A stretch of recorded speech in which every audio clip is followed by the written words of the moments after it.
Alhamdulillah kitab tarkib kita udah selesai. Nah sekarang belajar syarahnya.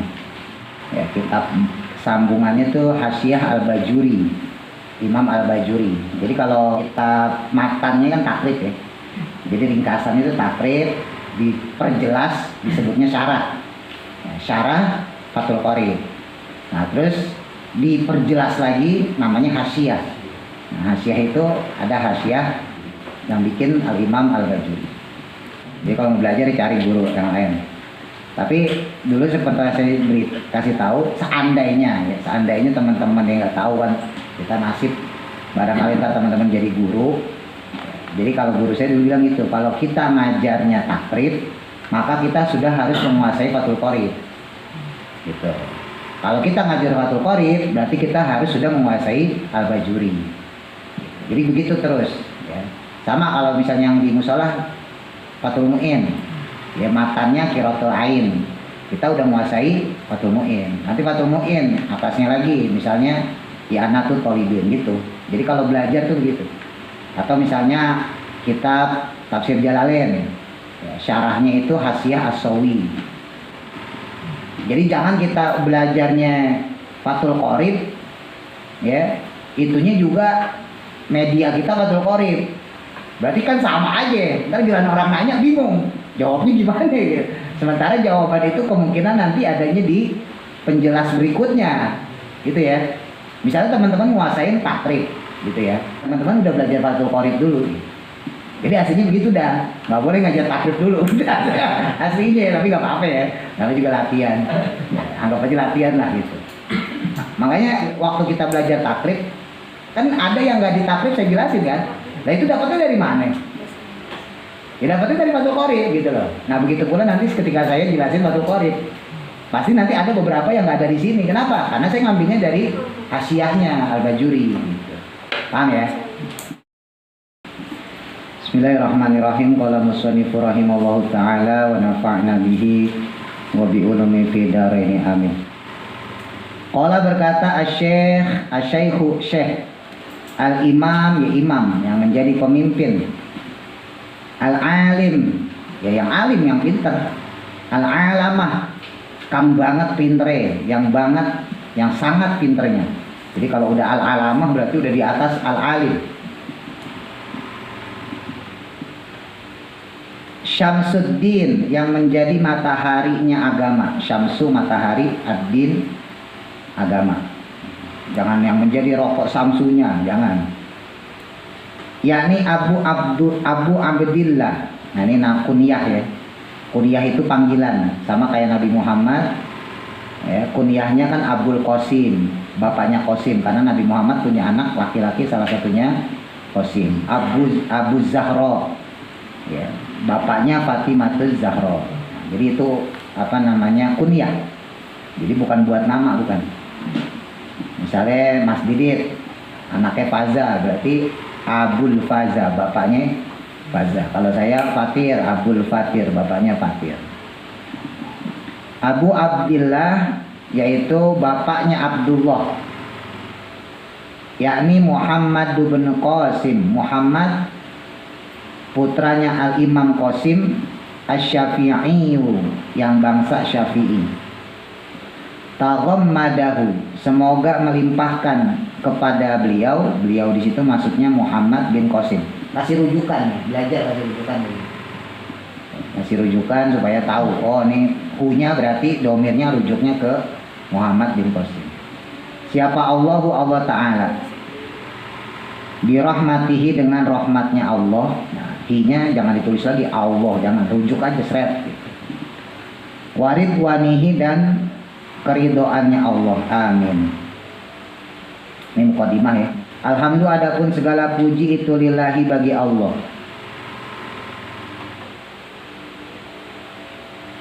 tabarrukan karena mengharap keberkahan atau mencari keberkahan, bi fatihatil kitabi dengan pembukaan kitab. Biasa ya, namanya juga muqaddimah pasti pakai alhamdulillah, dibiasain. Li'annaha, karena sesungguhnya lafaz alhamdulillah itu ibtida'u kulli amrin, adalah permulaannya setiap perkara, zibalin yang memiliki nilai kebaikan, wa khatimatu kulli du'ain, dan pamungkas atau akhir setiap doa, mujabin yang diijabah, wa akhiru da'wal mu'minina, dan akhir doa-doanya orang yang beriman, fil jannati, di dalam surga, daris sawabi, yakni tempat balasannya amal atau pahala juga boleh, tempat balasannya pahala atau amal. Ahmaduhu, saya memuji Allah, punya balik ke Allah, an waffaqo, karena pemberian taufik, waffaqo taufiqon, man akan orang, aroda yang menghendaki siapa Allah, yakni man orang, ibadihi yang menjadi hamba-hambanya Allah. Ibad jamak dari abdun.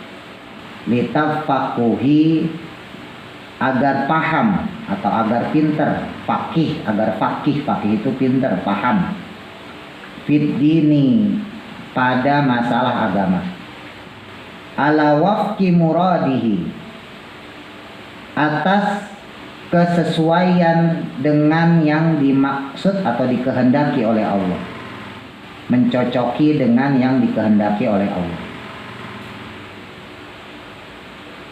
Jadi alhamdulillah, segala puji bagi Allah ya, untuk mengambil keberkahan dengan mengawali kitab ya, memulainya dengan lafaz alhamdulillah ya, karena lafaz alhamdulillah itu permulaan dari segala sesuatu yang mempunyai nilai kebaikan, juga pamungkas setiap doa, mujabin yang diijabah. Kita kalau selesai apa-apa kan alhamdulillah ya, yang bernilai kebaikan, zibalin ya, selesai sekolah alhamdulillah, selesai kerja alhamdulillah, pokoknya yang zibalin, yang memiliki nilai kebaikan, nilai amal soleh ya. Jangan habis nyolong alhamdulillah, wah itu semaling syar'i ya. Terus juga pamungkas doa yang diijabah ya. Jadi salah satu syarat doa diijabah itu ya harus pakai alhamdulillah. Jadi kalau doa itu ada doanya, yang pertama muji Allah alhamdulillah, yang kedua sholawat. Nah dibiasain dari masih kecil, dari teman-teman sekarang masih muda, kalau doa jangan langsung Rabbana atina, jangan Robbil firli ya, biasain pertama alhamdulillah ya, minimal alhamdulillahirabbil alamin. Terus kemudian sholawat, Allahumma sholli ala sayyidina Muhammad. Baru deh minta apa? Ya Allah, berikanlah saya jodoh. Bisa gitu dah. Berikanlah saya jodoh ya yang cocok sama saya. Jangan yang pinter, jangan yang ahli agama, jangan. Saya kota Mas Didit. Yang jadi saingan kan. Gitu. Ada yang cocok buat saya gitu aja. Nah, nanti ditutupnya dibalik. Wa sallallahu ala sayyidina Muhammadin walhamdulillahirabbil alamin. Jadi yang pertama pujian alhamdulillah, yang kedua sholawat. Baru doa kita apa tuh? Nanti selesainya dibalik. Sholawat kemudian alhamdulillah gitu ya. Minimal itu. Ya syukur-syukur teman-teman bisa muji Allah dengan lebih banyak. Kan banyak teks-teks itu ya. Alhamdulillahirabbil alamin, hamdan syakirin, hamdan naimin, hamdan dan seterusnya itu. Terserah. Terus juga akhir doanya orang mukmin di dalam surga, yaitu untuk ya tempat balasan pahala. Jadi nanti kalau kita nanti masuk surga disebutkan Rabbi da'wahum fiha subhanaka wa tahiyyatuhum fiha salam wa akhiru da'wahum anil hamdulillahi rabbil alamin. Jadi ketika orang surga dia masuk dengan bismillah, la ilaha illallah. Nah nanti udah masuk sampai di dalam surga dia mengucap alhamdulillah, gitu ya. Terus aku, kata pengarang kitab, memuji Allah ya, yang telah memberikan taufik kepada orang-orang yang dikehendaki oleh Allah dari berbagai hambanya supaya bisa paham urusan agama. Nah ini sama seperti yang kemarin saya bilang. Di dunia ini, di bumi ini kurang lebih penduduknya 6 miliar. 6 miliar lebih. Sementara orang Islam itu paling cuma 1,5 miliar atau paling maksimal 2 miliar. Di antara 2 miliar orang Islam itu nggak semuanya sholat, nggak semuanya ngaji. Taruhlah separohnya 1 miliar yang sholat yang ngaji. Di antara 1 miliar yang sholat yang ngaji itu belum tentu semuanya ikhlas, belum tentu semuanya istiqomah, sholat terus ngaji terus, belum tentu, banyak yang bolong-bolong. Taruhlah setengahnya misalnya 500 juta. Nah di antara 500 juta itu nggak semuanya ikhlas. Ada yang sholatnya terus istiqomah tapi supaya dianggap alim, dianggap soleh. Ada yang ngajinya terus tapi niatnya nggak ikhlas. Nah di antara 500 juta itu katakanlah misalnya separohnya 250 juta. Nah dia itulah yang mendapat taufik dari Allah. Nah pengarang kitab di sini termasuk mendoakan kita, semoga kita termasuk di dalam orang-orang yang mendapat taufik dari Allah. Wa usolli, dan aku bersolawat. Usolli di sini bukan saya sholat, bukan, saya bersolawat. Wa usallimu, dan menyampaikan salam. Solawat itu artinya rahmat takzim. Dan salam ala afdoli khalqihi, kepada afdolnya makhluk, maksudnya makhluk yang paling utama, yakni Muhammadin, Nabi Muhammad sallallahu alaihi wasallam, sayyidil mursalina, pimpinannya para rasul, al-qaili, yang pernah bersabda beliau, yang bersabda kanjeng Nabi, man, adapun siapa orang, yuridillahu, yuridi yang berkehendak, siapa Allahu, Allah, bihi dengan man, siapa orang yang dikehendaki oleh Allah, khairan, akan kebaikan. Allah pengen nih orang jadi orang baik, bukan jadi orang jahat. Maka kata Nabi, yufaqihu, maka memberi pemahaman, hu, kepada man, pada orang tersebut yang dikehendaki Allah. Pemahaman apa? Fit dini, dalam urusan motor, urusan agama, Mas Andre. Fit dini, dalam urusan agama. Jadi orang kalau dikehendaki oleh Allah, dia jadi orang baik, orang soleh, maka Allah akan membuat dia paham, ya, pintar dengan masalah urusan agama. Gitu. Makanya bolak-balik saya sampaikan, ilmu Allah itu nur, cahaya. Nah, kalau kita belajar kok kita nggak pinter-pinter, kok nggak paham-paham, ya jangan suuzon dulu, ya jangan pesimis dulu. Wah, jangan-jangan saya emang nggak ditakdirin jadi orang baik. Bukan, barangkali hati kita terlalu kotor sehingga cahaya ilmu itu nggak tembus ke dalam sanubari kita, karena kita banyak kotorannya. Ngomongin orang, ngejahatin orang, ngejelekin orang. Bukan otak kita yang bermasalah, bukan. Ya, mungkin otak kita cerdas, kalau buktinya kita dulu sekolah ya belajar, pernah ranking. Misalnya udah ya pernah kuliah, Mas Wanda ya kuliah, berarti kan pinter. Secara otak ya kan bisa. Kecuali sekolah keluar, ya kan, kecuali sekolah di DO karena kagak lulus, nah itu bodoh berarti. Dan sekarang sekolah lulus. Ya kan, yang SD lulus SMP, yang SMP lulus SMA, yang SMA lulus kuliah, yang kuliah ya lulus. Ya, nggak ada di sini yang berhenti di DO, nggak ada kan? Mas Wanda nggak, Pak I nggak, Zaro Manda nggak, berarti kan pinter. Secara otak pinter sebetulnya. Nah pertanyaannya kenapa kok diterangin ilmu nahu, atop, naat, ya kan? Kok kagak paham-paham gitu. Jadi masalahnya bukan pada layar kaca Anda, bukan. Tapi pada mesin TV Anda, gitu. Mesinnya bapuk gitu. Maksudnya ya? Gitu. TV-nya mah kagak masalah, kagak, layarnya kagak apa-apa. Jadi otak kita nggak bermasalah. Jadi yang bermasalah itu mungkin mesinnya, ya bahasa kita tuh hati kita yang bermasalah. Kita terlalu banyak suuzon sama orang, kita mungkin suuzon sama Allah, kita nggak nerima takdir Allah, nerimanya yang baik-baik doang. Giliran yang buruk-buruk kita nggak nerima. Nah itu yang membuat kita tertutup dari cahaya ilmu. Jadi sebetulnya bukan Allah menutup kepada kita, bukan. Kitanya sendiri yang nutupin cahaya ilmu itu. Terus kemudian wa ala alihi, semoga salawat dan salam sampai juga kepada keluarganya Nabi, wa sahbihi dan sahabatnya Nabi, muddata dzikri dzakirina, pada saat ingatnya orang-orang yang ingat, wasahwil ghafilina, dan saat lupanya orang-orang yang lupa. Ini juga sama nih sama kayak kemarin. Pinternya musonef kitab untuk bersolawat ya. Ya Allah, saya sampaikan sholawat dan salam ya, selama orang-orang yang ingat pada ingat, selama orang-orang yang lupa pada lupa. Maksudnya terus menerus gitu. Jadi mau ingat mau lupa dapat pahala sholawat. Jadi itu permainan kata-kata, balagohnya di situ. Wa ba'du, qauluhu wa ba'du, dan setelah yang demikian. Ya maksudnya setelah muqaddimah tadi, alhamdulillah, sholawat. Hada, adapun ini, itu kitabun kitab fi ghayatil ikhtisari,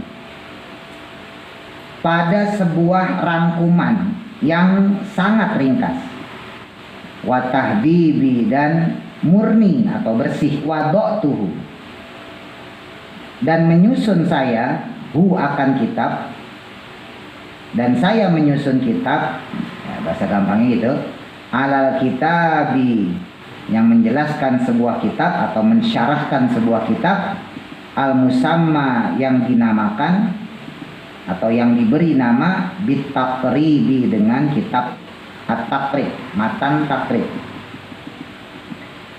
lian tafi'a, agar bisa bermanfaat, bihi, dengan kitab, siapa al-muhtaju, orang yang butuh, supaya jadi manfaat nih kitab buat orang-orang yang butuh, minal mubtadiina, yakni mereka dari golongan pemula. Mereka ya kita nih maksudnya, golongan pemula. Li furu'i syariati, agar mengetahui cabang-cabang atau furu'iyah, masalah-masalah syariat, wadini, dan masalah-masalah agama. Jadi ada masalah usul disebut usuluddin, ada masalah furu'iyah. Usuluddin itu apa? Ya itu sholat, zakat, puasa, rukun iman, iman pada Allah, iman pada malaikat, iman pada kitab-kitab, iman pada nabi dan rasul, ya itu namanya usuluddin, pokok agama. Tapi ada juga ya, furu'iyah itu berarti cabang-cabang. Ya kalau sholat ya berarti sholat sunnah gitu ya. Kalau beriman pada Allah, pokoknya usulnya itu. Nah kalau furu'iyahnya, cabangnya itu misalnya asmaul husna, ya mengetahui tauhid, mengetahui ilmu-ilmu tentang sifat wajib bagi Allah. Nah itu namanya cabang. Nah usulnya itu sendiri apa? Beriman pada Allah. Nah itu namanya usuluddin. Waliyakuna, dan agar bisa atau agar menjadi, wasilatan, menjadi wasilah. Jadi tujuan dibuatnya kitab ini untuk menjelaskan kitab takrib, supaya mereka-mereka yang pemula bisa mempelajari tentang cabang-cabang dan masalah pokok agama. Nah yang kedua, supaya jadi wasilah linajati, untuk keselamatan aku, atau biar saya selamat, yaumaddini, pada hari agama, maksudnya hari kiamat, wa naf'an, dan bisa juga menjadi manfaat, li ibadihi, untuk hamba-hamba Allah, al muslimina, yang Islam semuanya, maksudnya kaum muslimin. Innahu, sesungguhnya Allah itu sami'un, zat yang maha mendengar, Doa ibadihi, doa hamba-hambanya. Wa qaribun, maha dekat. Samiun, maha mendengar. Qaribun, maha dekat. Mujibun, maha mengabulkan doa. Waman, dan adapun orang qasadahu, yang sengaja menuju Allah. Ya, menuju Allah tentunya dengan cara ibadah. Ya, ibadah itu modelnya banyak. Ya, ngaji, ya sholat, ya puasa, ya zakat, itu semua qasdun namanya. Ya, maksud, kalau kita nyebutnya maksud. Menyengaja menuju Allah, mendapatkan ridho Allah. La yakhibu, maka tidak akan rugi. Orang yang menuju Allah, ya, mengharap ridho Allah, menginginkan kemuliaan dari Allah, maka dia nggak bakal rugi. Wa idza sa'alaka, dan ketika bertanya padamu, pada Nabi maksudnya, siapa ibadi, hamba-hambaku, anni, tentang aku.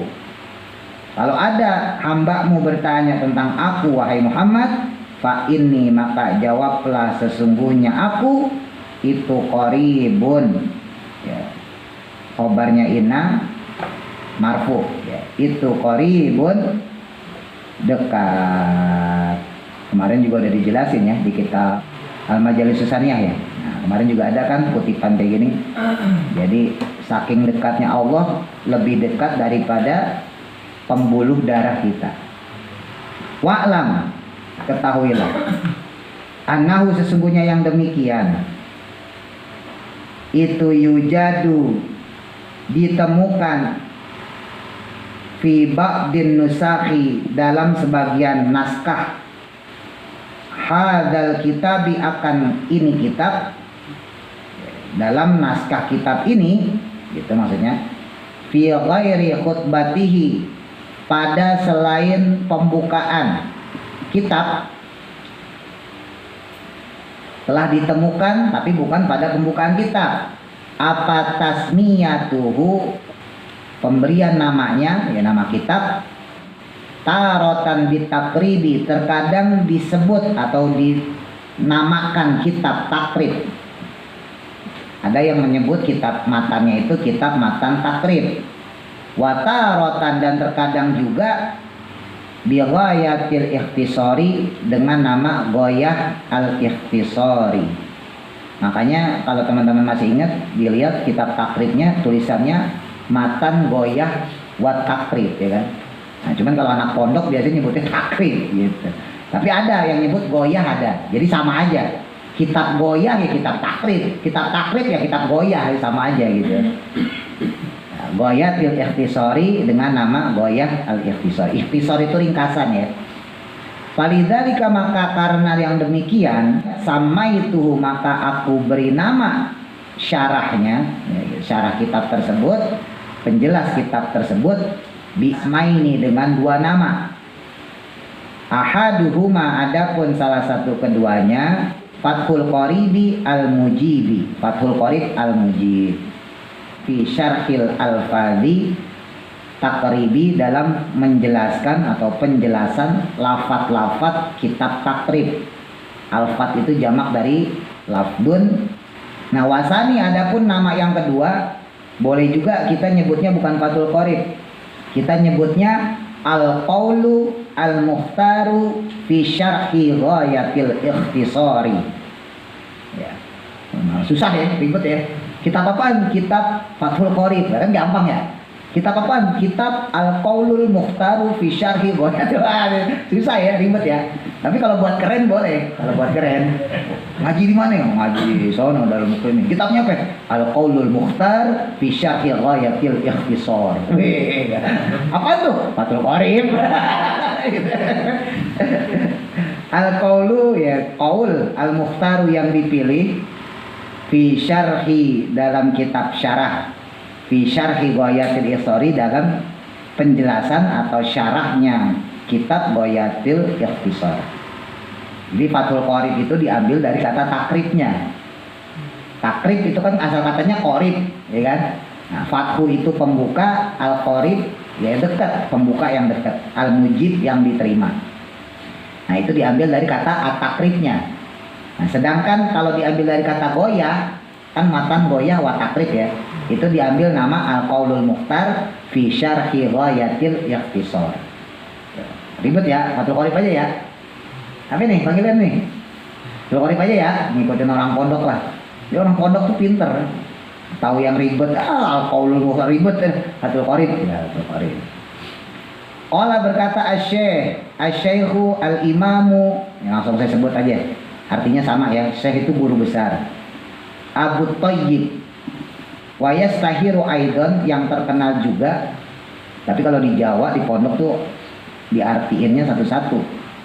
Wa yastahiru, yang masyhur, aidan halih malih, malih itu ya juga gitu.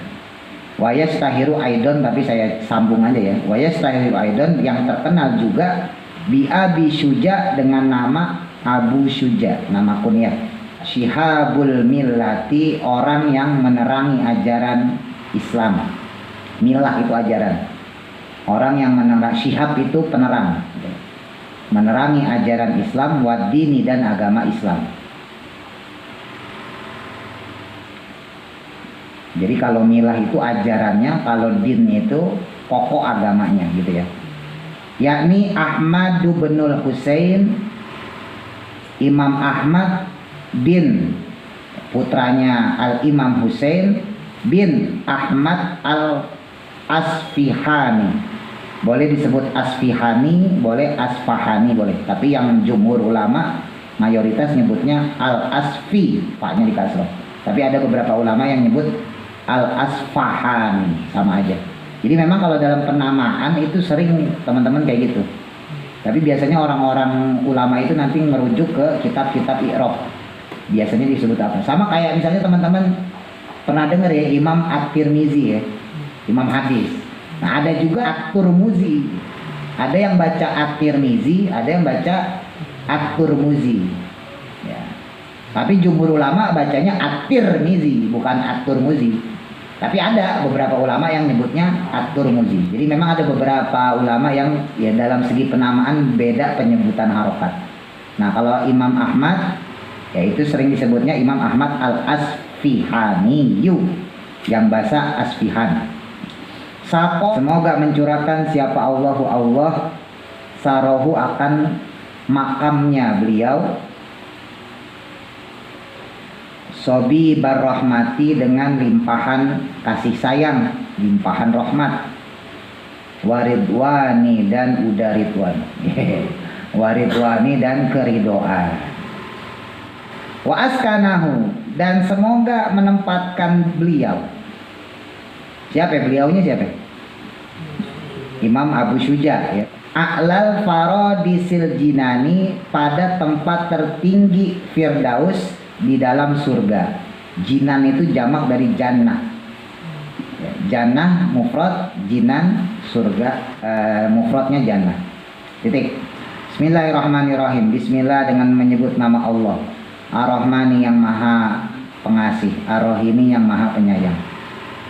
Ar-Rahmani, yang maha pengasih di dalam dunia dan akhirat. Ar-Rahimi, yang maha penyayang di akhirat saja.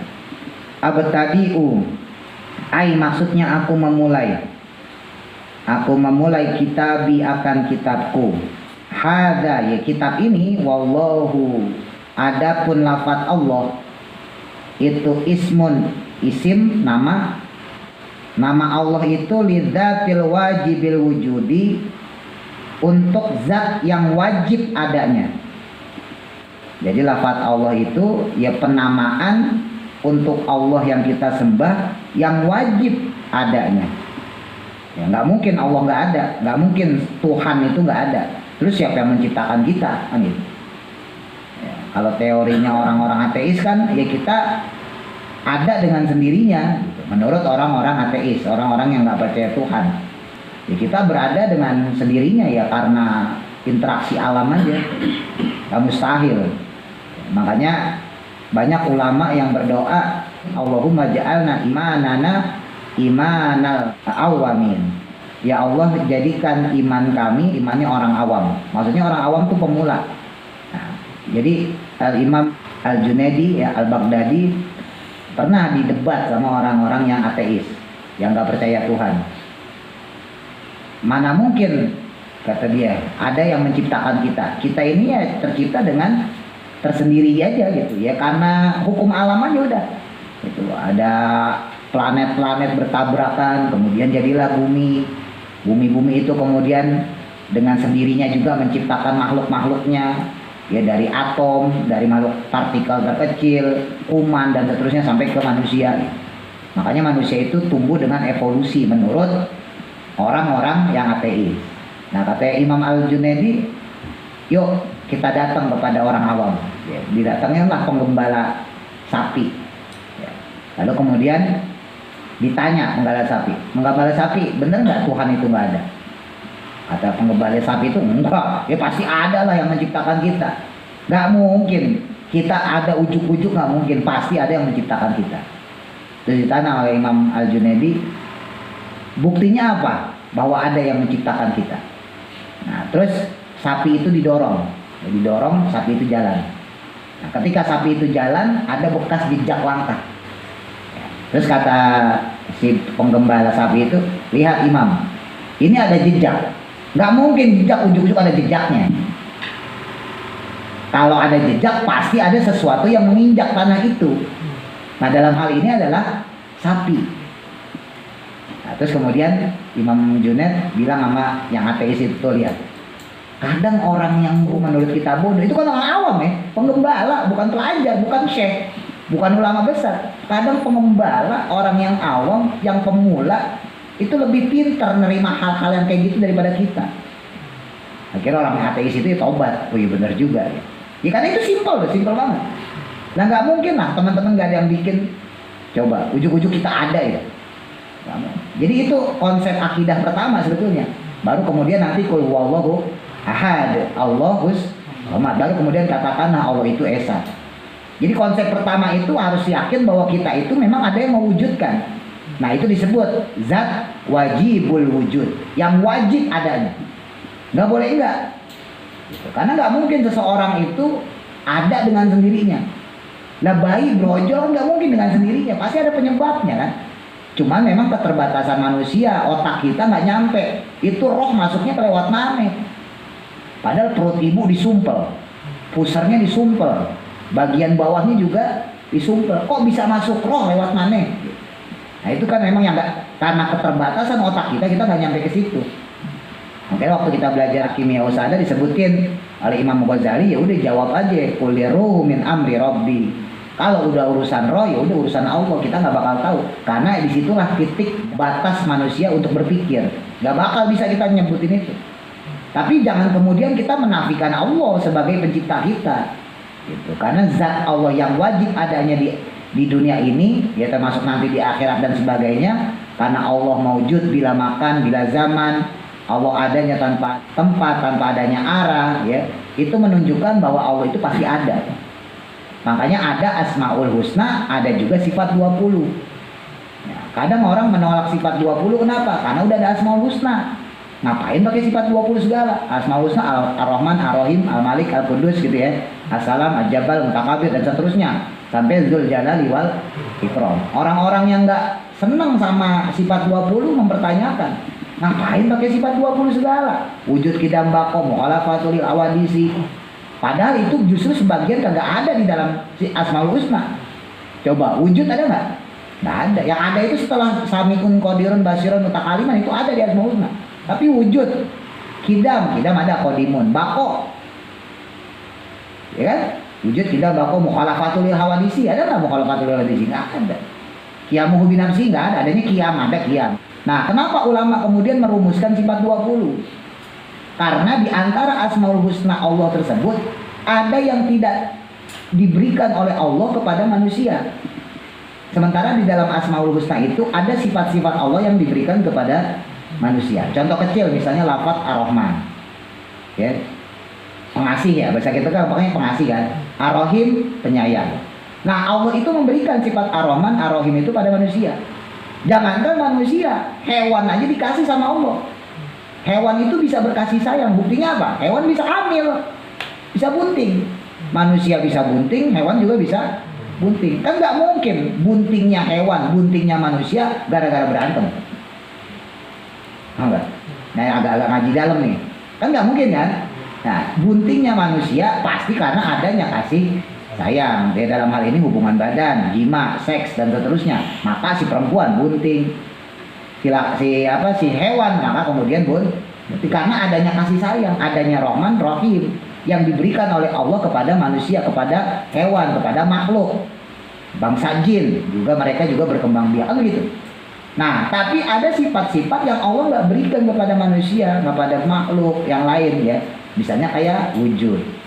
Wujud kita bako. Wujud itu apa? Wujud tadi yang sering saya sampaikan, bedanya Allah dengan kita, wujudnya kita itu pakai tempat. Wujudnya kita butuh tempat, butuh waktu. Ya, dulu kita di Lauhil Mahfuz. Ya, berarti tempat kita kan di Lauhil Mahfuz, alamnya, ya. Itu. Lalu kemudian kita masuk ke alam arwah, alam roh, masuk kita ke langit dunia. Itu tempat semua. Masuk kita ke alam rahim. Rahim itu tempat. Iya kan? Ada tempatnya, rahimnya perempuan, ditaruh kita di situ. Kemudian keluarlah kita, sekarang kita di alam dunia. Terus kita masuk ke alam kubur. Kubur tempat bukan? Tempat. Terus kita nanti masuk alam barzah, tempat bukan? Tempat. Masuk kita ke alam akhirat, dihisab kita, dihitung amal kita, ditimbang amal kita. Terus nunggu buku catatan amal dan seterusnya. Sampai nanti kemudian di hadapan kita surga dan neraka. Itu kita butuh tempat di situ. Wujudnya kita, keberadaan kita butuh tempat. Tapi wujudnya Allah nggak butuh tempat. Makanya itu menjadi akidah kita Ahlussunnah wal Jamaah. Allah maujudun bila makan. Allah itu wujudnya tanpa tempat. Allah nggak butuh tempat. Allah maujudun bila zaman. Allah wujudnya tidak butuh dengan waktu. Nah kalau kita kan pindah-pindah tuh, waktunya kan pindah-pindah. Teman-teman dulu kecil, bayi, terus beranjak sekolah PAUD, masuk SD, masuk SMP. Ada waktunya nggak tuh? Ada. Allah enggak. Allah yang begitu. Teman-teman kecil Allah yang begitu, teman-teman gede ya Allah yang begitu. Teman-teman kita mati nih Allah yang tetap begitu. Nggak ada Allah jadi tua, ya kan? Terus berjenggot, nggak ada. Itu bukan Tuhan namanya kalau kayak begitu. Paham ya? Nah ini makanya diantarkanlah dari sifat wajibul wujud, sifat wajibnya Allah dengan keadaan Allah, maka timbul nanti ahad, esa. Ya. Nah maka kemudian karena Allah tidak butuh tempat tadi, Allah tidak butuh waktu, yaitu yang membedakan kita dengan Allah. Waktu kita di zaman azali, Allah ya begitu. Waktu kita dilahirkan, Allah ya begitu. Sampai hari kiamat pun Allah ya begitu. Ya. Nah ini akidah ya, makanya sifat 20 itu ya sampai sekarang oleh Ahlussunnah wal Jamaah dipertahankan. Itu baru wujud, belum nanti kidam, belum nanti bako. Ntar Pak yang jelasin. Pak udah belajar sifat 20 kan? Iya, ntar Pak Tapi saya kan nyontoin awalnya doang. Nah, ntar Pak yang jelasin. Ntar kita ngaji abis ini sama Pak ya. Ya, Pak ntar siap-siap ya Pak. Ulang lagi nih. War-Rahman, adapun lafaz Ar-Rahman itu ablagu, lebih luas maknanya minar rohimi, dari lafaz ar-rohim. Jadi kalau ar-Rahman itu pengasih, kalau dulu di Jawa diartikan pengasih dunia dan akhirat, dunia dan akhirat. Tapi kalau ar-Rahim turkam welas asih ing dalam akhirat bloko. Jadi sebetulnya Rahman Rahim itu sama. Itu diambil dari kata roh ha mim ya. Kan sering saya sampaikan. Hurufnya sama tuh, roh ha mim. Roh ha ma, baca kali gitu. Cuman kalau Rahman ditambahin alif nun, Rahman, kalau Rohim ditambahin ya nun, gitu aja. Tapi kalau arti sebetulnya kasih sayang sama. Cuman kemudian diartiin sama ulama pengasihnya Allah di dunia dan di akhirat, sedangkan Ar-Rahim penyayangnya Allah di akhirat. Ya. Sering saya sampaikan, orang ngasih belum tentu disayang, begitu pula orang menyayang belum tentu ngasih, karena memang beda. Misal nih yang udah punya anak, ya kita punya anak kita sakit, atau yang belum punya anak, teman-teman yang masih sekolah punya adik sakit, panas meriang, terus dia minta es krim, apa es nong-nong, apa es apalah. Kita tahu dia meriang, ini kita kasih apa enggak? Kita kasih enggak? Enggak kita kasih, kenapa? Karena dia lagi meriang. Lah, apakah tidak ngasihnya kita kepada dia itu bentuk ketidaksayangan kita kepada dia? Enggak, justru itu bentuk sayangnya kita. Paham nggak? Justru karena kita sayang sama dia, kita nggak kasih es krim. Paham maksudnya? Justru kalau kita kasih dia es krim, berarti kita nggak sayang dia. Berarti kita pengen dia tetap meriang. Meriangnya kagak sembuh-sembuh. Paham maksudnya? Nah, kalau nggak sembuh-sembuh ya mati. Berarti kita nggak sayang sama dia. Justru karena kita sayang, dia teriak-teriak, dia nangis-nangis, beliin es krim, nggak kita beliin supaya dia sembuh. Ada kalanya kita minta sama Allah, minta duit, minta naik ranking 1, minta prestasi, minta kerjaan, minta ini, minta itu, nggak dikabulin sama Allah, bukan karena Allah pelit, tapi karena Allah sayang sama kita. Kita kalau dikasih, dikabulin tuh doa kita yang kita minta, kita tambah meriang. Apa sih dia? Iya, udah bisa minta jodoh gitu kan, untuk jodoh nggak dikabul-kabulin. Bukan Allah pelit, takutnya dikasih jodoh malah meriang gitu. Maksudnya ya meriang bahasa itulah, terserah lah gimana gitu. Ya. Tapi ya sebaliknya juga, misalnya ada orang tua nih sebel sama anaknya, atau teman-teman punya adik, saking sebelnya sama adik kita, dia minta es krim, pokoknya es krim. Udah kita kasih aja nih, gua kasih lo 2.000, 5.000, beli sana. Dikasih, tapi ngasihnya kita dalam bentuk sebel, kesel sama dia. Ya kan? Jadi ngasihnya kita, kalau tadi sayang belum tentu ngasih, ya kalau ini dibalik. Lah ini sekarang ngasih juga belum tentu karena sayang, karena sebel, minta mulu, jajan mulu, biar cepet-cepet pergi. Maksudnya. Nah begitu pula teman-teman doa, terus tiba-tiba dikabul, jangan pede dulu, jangan GR dulu, jangan-jangan Allah gedeg sama kita, minta mulu, lu kok kasih lo, gitu, supaya kita buru-buru pergi. Nah, ini tauhid ya. Jadi kalau teman-teman doa ya Allah gini, apalah masalah teman-teman lah, terus Allah nggak ngabulin, ya mungkin Allah senang sama teriakan kita, sama jeritan kita, sama tangisan kita. Allah rindu dengan ibadah kita. Nih orang kalau dikasih kagak bakalan sholat lagi nih, model kayak begini nih, ya kan?